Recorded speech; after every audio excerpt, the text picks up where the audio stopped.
we are at Google Chrome at notepad++.org, download and then the version. And you can just go to notepad++.org and then go to home and then to download, but I'll link to this link in the description so you can download it for yourself. And just click download or any other download that you really want and just install it. Really easy, not gonna go over that, should be able to do that. So yeah, that's that step done. When you downloaded Notepad++, go into your server file or folder, then find your server.properties file, which is right here, right click and then open with, and if Notepad++ is not here, then go to select default program or something like that, and then go to search another app and you'll get this. And then go to your local disk, which is C, and then either program files or program files x86 minus x86, and then find all the way down to N, which is Notepad++. And if you saved it somewhere else, just find your save location. And here is your Notepad++, so double click that and it will change everything and open instantly. So if we hop back, as you see, the logo changed to the Notepad++ logo, which is cool. So if you hop into this, the Notepad++ file, you will see a heck of a lot of things. So everything which is in here will change something in your server. So generator settings, don't mess with that. That's just, or you can mess with that. That's just settings. If you're selecting a super flat world, then you get a whole line of code, you know. Just copy that and paste it in here and you'll get a super flat world or something else, which you put there. Our permission level, leave that to 4 because otherwise you won't be able to run your server. Allow nether, speaks for itself if you want the nether or not. False is not, so you just change it to false, and we'll see that we can't enter it, but I'll set it to true. And as you see, Notepad++ helps you, so everything in this file, which is basically nearly the same, you can select here, so I can change to timeout or type, but I'll just go for true. Level name world, keep that as world, because otherwise it's not gonna work. Enable query, false, keep it to false, it will mess up as well. Allow flight, false. This is basically if someone in survival flies, for whatever reason, it will ban them from a server. You can set it to true if you want to, but yeah, it really rarely happens, sorry. So I'll set it to true, just for the reasons. Announce player achievements is a new 1.7 if you want to announce the player achievements, which is basically what it says. So when I get achievements taking inventory, I don't know, it will announce it in chat and everyone can see it. If you want that or not, it's just for the other players, so it will announce mine but the rest won't see it. Could be useful for UHC maps, I don't know. I can't test that, so I'll leave it to true. Server port, this will be useful when you are port forwarding, so keep that to 25565 for now, because that's the default part for Mojang. Next, this level type is default. You can change it to large biomes, amplified, I think, everything like that, and just the generator section is for super flat. You need to set it to super flat. The Archon, leave that to false. It will make your server extremely laggy. Let's say it like that. Force game mode. Basically, this is together with the game mode. If I can find it. Let's see. Where is it?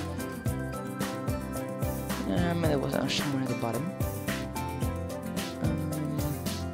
Can't find it yet, but you can select the default game mode, which when you join, you're in that game mode. And forced game mode basically means that you can't change your game mode. It will always put you in that game mode.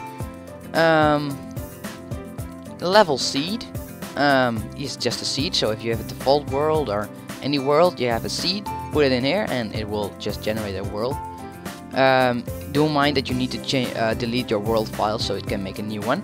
Server IP we did last time. Max build height, this is the max, but it's just how high you can build for the max. So this is a Y256 is the highest amount you can build. Above that you can go and fly, but you can't build above that. Makes sense? I don't know. Spawn NPCs is basically if you want to have villagers in your villages. So yeah, you can change it to false if you really want to. I mean, if you have low-end computer, it could lag you out. I don't know. Whitelist false. We'll come back to that later. Spawn animals. Let's set it to false. So getting food is real difficult. I don't know. Hardcore mode.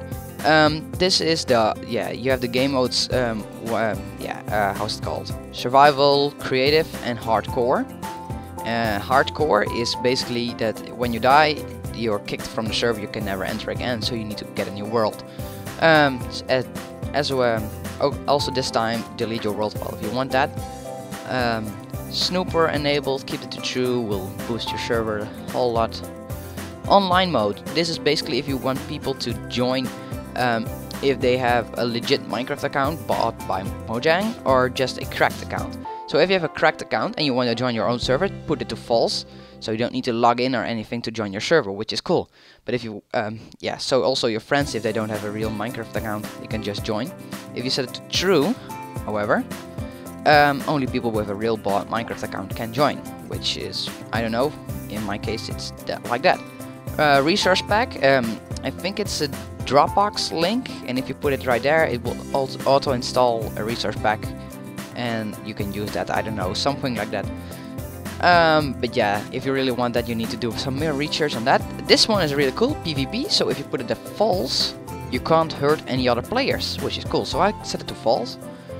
Difficulty, which is 0 is peaceful, 1 is easy, 2 is normal, 3 is hard. So let's set it to peaceful. So let's set it to hard. Enable command blocks is really useful if you have a custom map.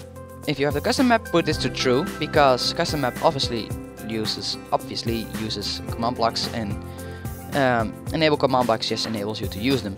So I'll put that to true. Game mode, there we go. Game mode 0, survival, 1 is creative, 2 is adventure, and in 1.8, 3 is spectator. So yeah, let's put it to creative because it makes life easier. Player idle timeout. That basically means the time that you can't enter and leave the nether, I think. I thought it was like that. Max players is cool to change. That's the max players that can enter your server and determines the number that's next to you. So last episode was 20, now it's 5 because it changed to 5. Spawn monsters. This means hostile mobs. So if I don't want any spiders, zombies, skeletons, change it to false. I do want those, so I'll keep that to true. Generate structures, also if you want to remove your world file. If it is generating temples, structures, villages, everything like that, keep it to true. View distance. That's basically the... I don't know, it doesn't change anything to your client side, I don't know what it is. So yeah, just keep it to 10. And spawn protection is the amount of blocks from the center of the spawn that will be protected. So if you're not up on a server, or not an admin, something like that, 16 blocks from spawn, you can't build, break, anything like that. You can change it to a lot more, but I don't know why you would. MOTD is the message of the day, which is the text that's below your Minecraft server name. So let's change it to test, did it work? Test, did it work? And after you, just go through all of them, you'll find everything you want to know. Just press Ctrl S or save right here. And this icon will turn blue, and that means that you saved it correctly. So you can press the X and go on with the tutorial. Now on to how to install a custom world or map. So what you need to do is just copy a world or place it somewhere into your folder right here. So I copied one from my .minecraft and just paste it in here. And I named it world 1 for a reason, because it's gonna run the world file. So if I want to run this one, just rename this one to, I don't know, normal world or first world. If I can type first world, and rename this one to just world.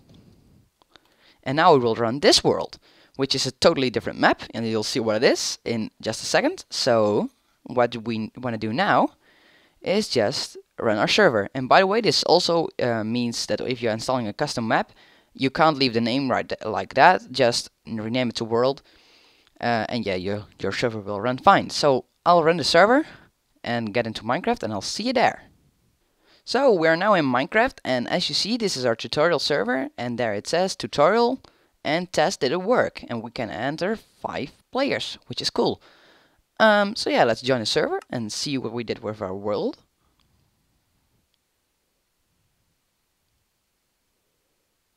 Wow, it's totally empty. So yeah, that's not the world we had before, right?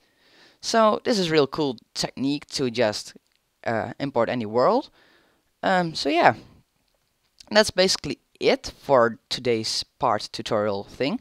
I hope you enjoyed. I hope you liked, and subscribing and liking and commenting and all that stuff will always be appreciated, as you know. So yeah, I'll see you in the next part, guys. Bye.